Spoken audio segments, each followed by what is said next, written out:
Hello. At 10:30, the state opening of Parliament will occur. Well worth watching simply for the theatre of the thing, but today will be really significant because Prince Charles will read the Queen's speech in place of the Queen. He effectively starts what amounts to a regency, and the Scottish newspapers a few days ago described him as entering a co-monarchy with the Queen for the first time since William and Mary arrived in 1689 and established our constitutional monarchy. That extraordinary thing where the Queen or the King is head of our government but doesn't have any real power. Now, the unofficial role of Charles as effective regent also relegates, I think, both Prince Andrew and Prince Harry, but it doesn't stop the problem. The problem is still going to be there. So Prince Harry and Prince Andrew are still Counsellors of State. These are the four oldest members of the royal family, the four oldest men in the royal family who are over 21. It's not exactly clear.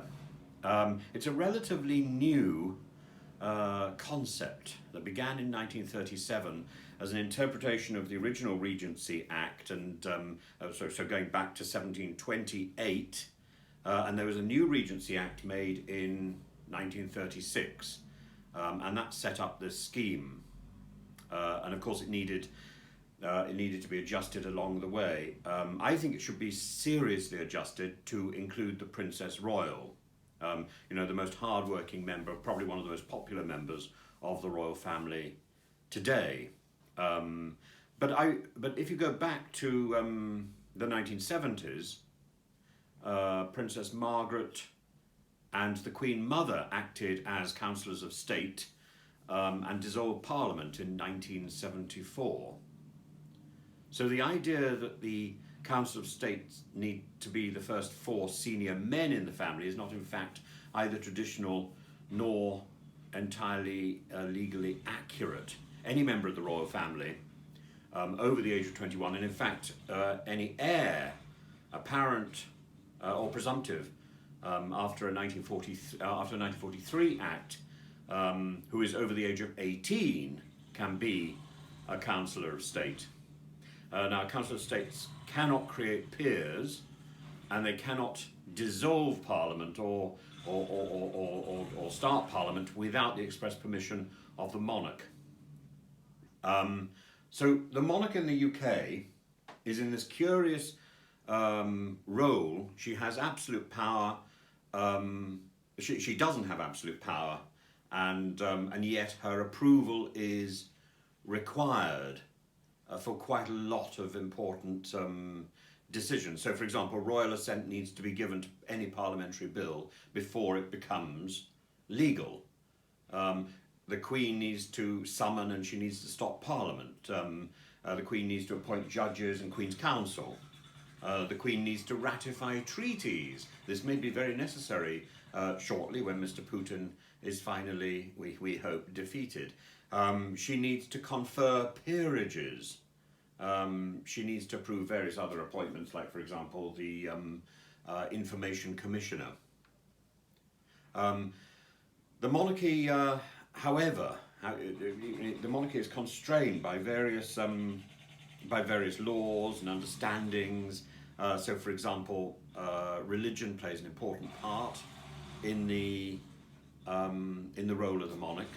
The Queen has to uphold the Protestant traditions of the Church of England from the 1689 Bill of Rights and the 1701 Act of Settlement.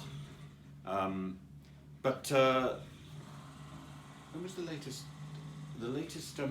The last time Counsellors of State were appointed was, I think, in 2015, when the Queen went to Malta to open the heads of government meeting for the Commonwealth, and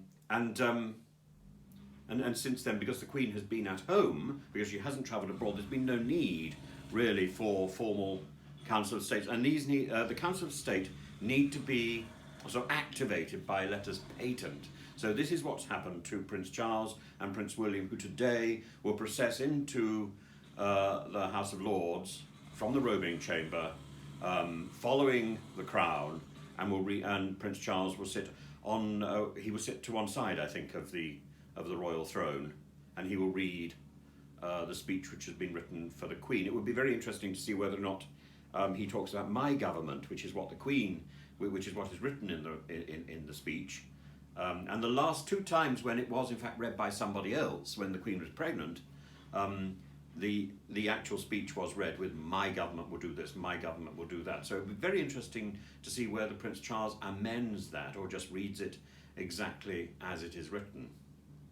But should Prince Charles become a formal regent, well then we still have a sort of royal minefield to negotiate, because Princes Harry and Prince Andrew would still, by the current tradition, be considered